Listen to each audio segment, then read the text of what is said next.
Hello, everyone, and welcome to the South Carolina Disaster Corps podcast, the exclusive podcast that is dedicated to the education of South Carolinians in a variety of topics within emergency preparedness and strives to apply that knowledge to increase community awareness, resilience, and service.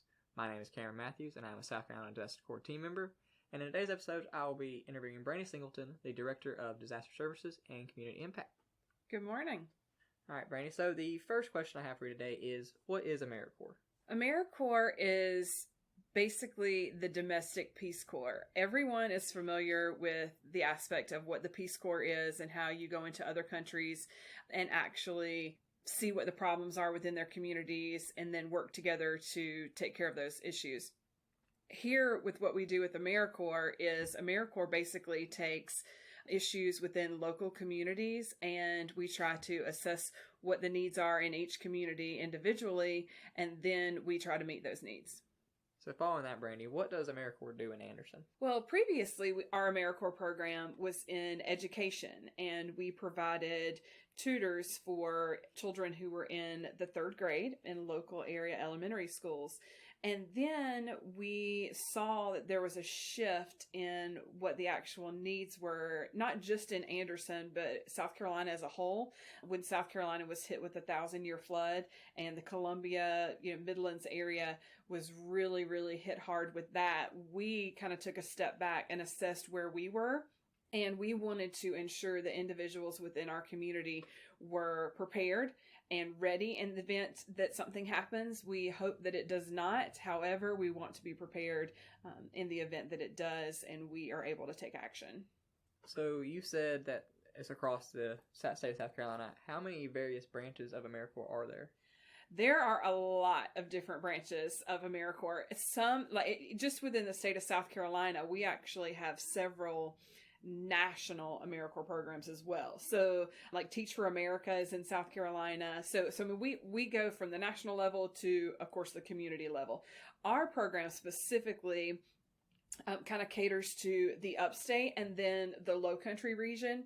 However, all of our AmeriCorps teams have the ability to deploy. So the Anderson team, the Oconee team, the Georgetown, Williamsburg team, we all have the ability to deploy all across the state of South Carolina. So if an event were to happen in a Columbia, a Sherrall, Chesterfield, something like that, we have the ability to deploy and take care of needs within those communities as well.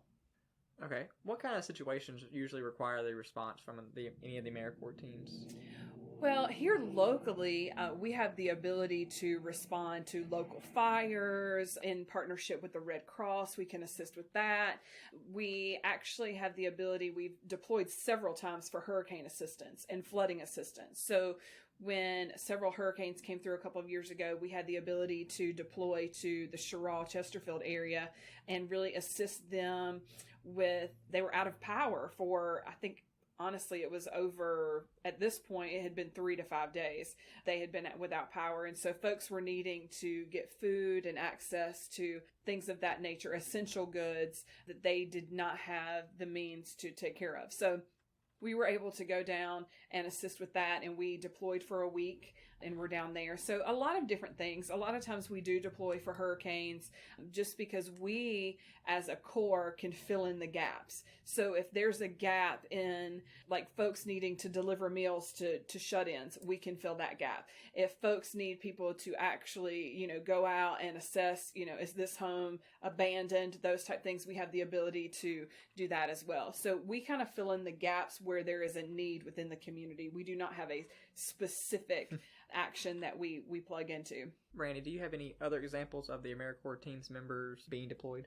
Yes, actually we deployed to Columbia when they were affected by the flooding event where they had, of course, damage and dams had actually broken and there were a lot of different things that no one anticipated. Well, the problem is a lot of communities have disaster plans in place, but what happens when all of your volunteer base is being affected as well? Because normally when something happens, it's a small percentage of individuals who are affected, and then you have your additional volunteer base that you can kind of pull those resources from.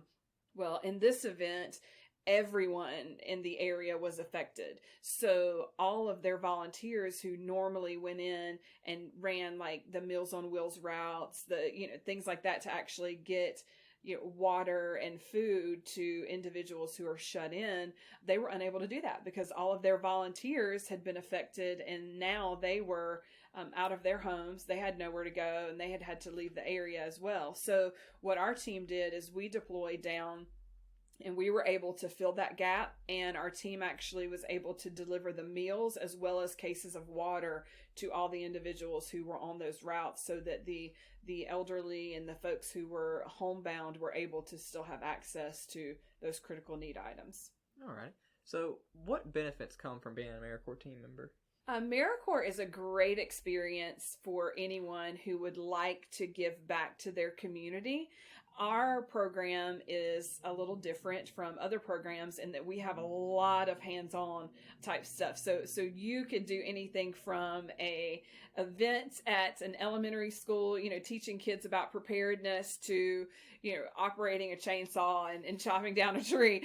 So it really kind of runs the spectrum there. But a lot of the benefits with being an AmeriCorps team member is you actually get that hands-on experience. You get that work experience. You get the ability to network with the individuals in your service area and the nonprofits in your area as well. And you're able to receive a living stipend as well as an education award at the end of your year. And so, of course, you are required to commit to that 1-year service term, but you can also serve up to 4 years. And we have been very, very fortunate in that we have had a lot of our members choose to stay the full 4 years. And then we've also had members actually find employment after they've completed our term of service here, and then they were able to, from the networking and the partnerships and all of the relationships that they were able to cultivate, were able to move right into the workforce after that. You mentioned giving materials to students in schools. What kind of materials do y'all normally give out? Well, during blue skies, which in the emergency management world is when disasters aren't happening, which is rare, but we do have those very few days when we do have the ability to go out into the community. And what we do is we like to educate individuals, whether it be students, whether it be their parents, just individuals within the community, on what preparedness is, how to build an emergency kit, how to have an emergency plan. Because whether it's a small disaster or emergency to you, being you broke down on the side of the road and your car ran out of gas, that's an emergency. Or whether it is a tornado came through and you don't have a home. So like those type things, we try to let individuals know these are the steps, these are the basics, and here's how you become started with the program, and how you actually build that foundation to be able to kind of build upon that. Because you're not just going to immediately go out and say, oh, I think I'll do a disaster plan and then have enough, food for 3 months and, a bunker in your backyard. But these are great steps to go ahead and get everyone started. And those things are just very simple tasks, like ensuring you have batteries for your flashlights, ensuring that you have water, that you have can openers, that you have non-perishable food items, those type things, medication, making sure that you have those things, just kind of educating people on what the needs are and how to build that foundation of preparedness. What kind of educational platforms do y'all normally use with AmeriCorps? Well, we use a lot of the resources that are provided by ready.gov. We also use the FEMA disaster dodgers when we're going into the elementary schools. The kids love that. It's very, very kid friendly. They have a lot of folks, a lot of that, I guess, peer groups providing the videos for that, and the kids really enjoy the engagement there. And then we also partner with the Red Cross and doing their pillowcase projects and things like that. So we have a lot of connections within the community, and we just try to get that information out to those who need it. Brandy, are there any training requirements to become a member of AmeriCorps? Well, that is one of the great benefits of AmeriCorps, is that we provide the training. So when you may enjoy disaster and emergency preparedness, but you don't have any formal training. So what we do as a program when you are onboarded within our system is then we provide a member orientation and then also the required trainings. So for us, we require that our members go through FEMA training, they go through Red Cross training, we have CERT training, we have a lot of different trainings. And in order to complete all of those trainings, it usually takes about a month for everyone to kind of work through. And that really gives you a great foundation and overall understanding of what the disaster world looks like, and how, of course, we all know that all disasters are different and that no disasters are the same. However, we have the foundation to be able to build upon that. So we understand what the needs are and how to assess that and then move on to what the action actually is. So we do provide a lot of the training, which is a great benefit to the AmeriCorps member in that they do receive certifications for those. So that is something that they'll be able to take with them away from AmeriCorps. So once their term of service is over, if they decide to take a job within the emergency management realm, and then the thing is that all of this preparedness information is stuff that you can take to a future employer and be able to say, hey, I have this background, I would like to take on this for our company, and just kind of make sure that they're able to have a great business continuity plan, be able to move forward, because I think we've all been affected by the pandemic, which has been good and bad in that it's been good that it brought a lot of preparedness to the forefront and that people were not prepared. So it really kind of brought that to the front, and people kind of understand now the importance of making sure that you have these policies and procedures in place in the event that something does happen to you or your organization.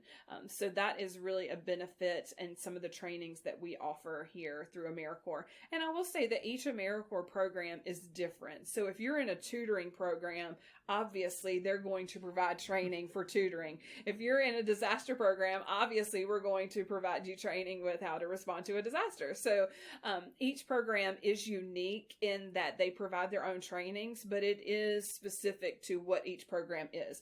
And each program within the state of South Carolina, within, the nation really is individualized in that we all have orientations. We all, go over the basics of AmeriCorps and things like that. But then it really is catered to what each program specifics are within that region and what their focus area is. Well, thank you. And in closing, my last question is, do you have any advice or recommendations toward any future AmeriCorps team members that are thinking about joining? Yes. The one thing I can tell you, especially about our program, is the best quality that I find in our AmeriCorps members is the willingness to adjust and be prepared for anything. And I think that's one of the reasons why our AmeriCorps program was honestly not really affected by the pandemic, in that we were all prepared. So when they said, okay, well, we've got to change the way we do this, we've got to change our operations, and we've got to change how we're coming in the building, we're not coming in the building, how are we facilitating these trainings, we all have the mindset that you assess and then respond. And that is what you have to be willing to do. You have to be willing to understand that it's never going to be the same. Everything is ever changing. We are always updating, finding new things. You've got to be able to go with the flow. And then also, just be prepared for anything. And I think with our AmeriCorps team, we really have done a great job in bringing those qualities and components together. And if AmeriCorps is something that you're interested in, you can go to nationalservice.gov, and they will actually give you a great overview of some of the other AmeriCorps programs, what they offer. We generally start recruitment for our following year probably in June, July, because then that program service year starts for us usually at the beginning of August. So we really kind of like to have everyone onboarded and ready to go so that when August rolls around, we hit the ground running. Thank you for listening to this episode of SC Disaster Corps podcast, and a special thanks to Brandy for joining us today and answering some of our questions about what AmeriCorps is and how they operate. You'll be able to find all of our shows on Spotify, Anchor, Google Podcast, Breaker, Radio Republic, Pocket Cast, Overcast, and the SC Disaster Corps YouTube channel. If you would like to learn more about the SC Disaster Corps, AmeriCorps, or United Way, please visit unitedwayofanderson.org. For those of you listening on YouTube, please hit the like button, subscribe for more content, and those of you who are subscribed, hit the bell icon to receive notifications for new videos. For those listening on one of our podcast hosting sites, hit the follow button to stay up to date with the podcast. Remember to be looking for our weekly shout out that will be available on Friday and next week's episode. Thank you for being with us at SC Disaster Corps today. We hope to see you next time, and remember, stay prepared.